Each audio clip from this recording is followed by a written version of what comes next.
Made worldwide. Buenos dias, ¿qué tal? Long time no see, bros, brodettes, carnivore family. I sort of want to be more conceptual, basic, quick, moving forward. Had a lot of family issues taken care of, but nevertheless, fewer 10 to 20 minute videos and a lot more videos in the 2 to 8 minute range. Something I can hold your attention a little bit longer for. Today I want to talk about something that comes up a lot in the to eat or not to eat meat debate. This video was precipitated by a comment left by someone who's clearly a huge fan of mine, and it reads as follows.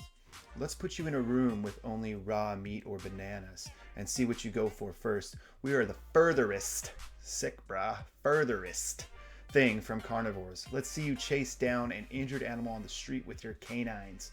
You wouldn't. You'd rather help the animal. Our anatomy and instincts show that we are herbivores. Carnivores can make their own vitamin C. We can't. We can survive completely on a plant-based diet.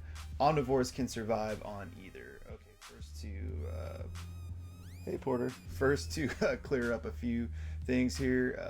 Raw meat can cure scurvy. I make that very clear in my nutritional context video, which is something I'm going to talk about again today.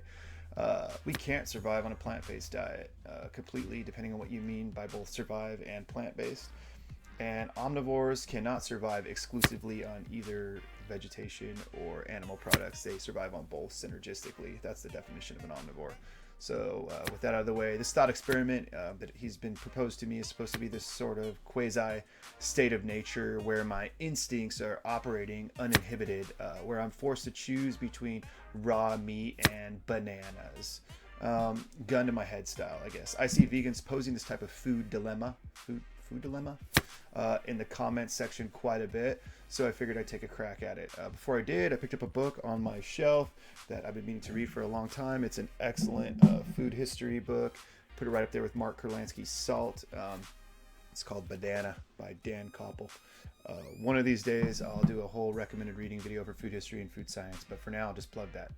Preliminaries aside, I'm going to keep hammering on this point, and I'm not going to stop. Prioritize, contextualize. Goals and context first for everything, not just your diet. So before I answer the question, I want to provide the context that's missing here from this question that's being posed to us by our interlocutor.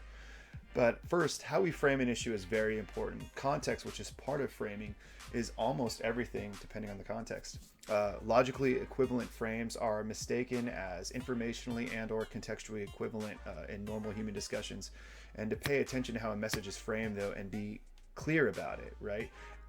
And the context in which it's being framed is not a logical error or an attempt to evade the issues, but an essential feature of human intelligence. And also, it's really also an essential feature of like good communication with your wife and people in your life.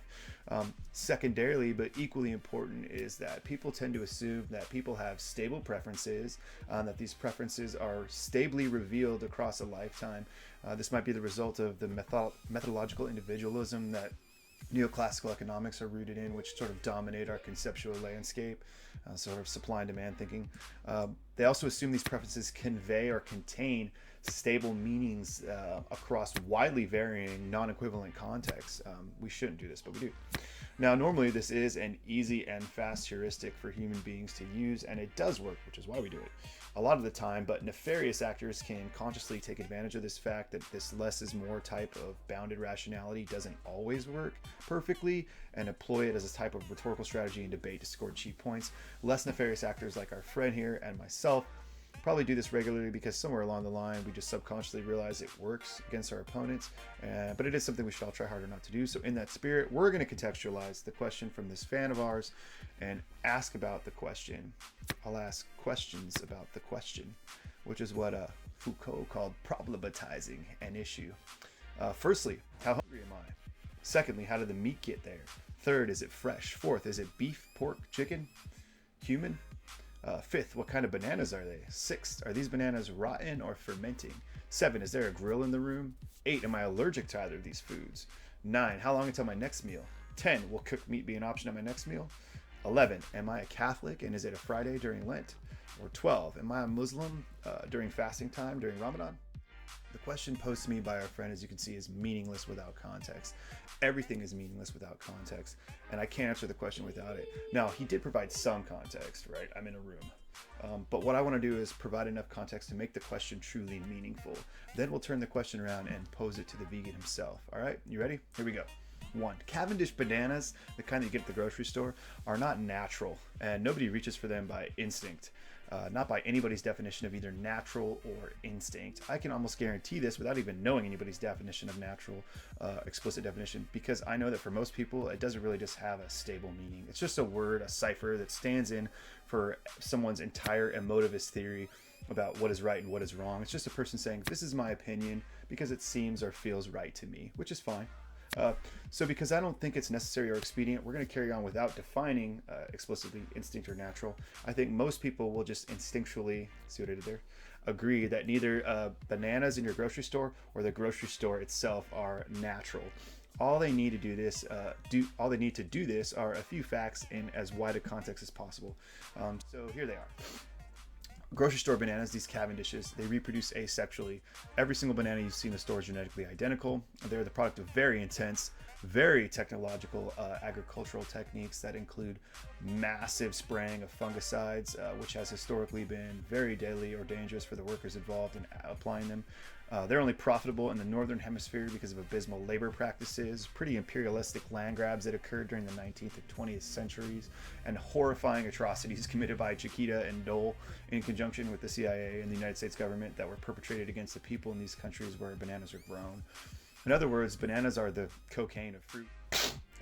Bananas are perhaps even more problematic and more dominant over South American and Central American politics than cocaine, which is why they're called banana republics and not cocaine republics. In some cases, however, the two are even sort of blurred or blended together, and on more than a few occasions, large amounts of cocaine have been seized coming to the United States on cargo ships that import bananas. Now, all this is to say that bananas just don't grow on trees. They aren't trees, literally. They are the world's largest herb. But you don't just walk by and instinctively pick one like from your neighborhood banana tree. If you did pick a natural banana, it would basically crack every tooth in your mouth if you took a bite of it. Natural bananas are inedible. What edible bananas do grow on are massive amounts of dangerous fungicides, union busting, deforestation, and the incredible scales at which they're grown at, which are taken on by what are essentially holdover monopolies from robber baron days of American capitalism, and the simple fact that our sugar-addicted population loves fruit with extremely high fructose content in it. Does any step in the chain of this process sound like instinct to you? Is the banana industry human instinct? Is it instinctual for us to cultivate bananas on such a large scale? Is it instinct to go to the grocery store in your hybrid Honda Civic? Was the 1928 Banana Massacre instinct, where guys set machine guns up on top of buildings and then mowed down a few scores of innocent people leaving church because they were trying to discipline the workforce?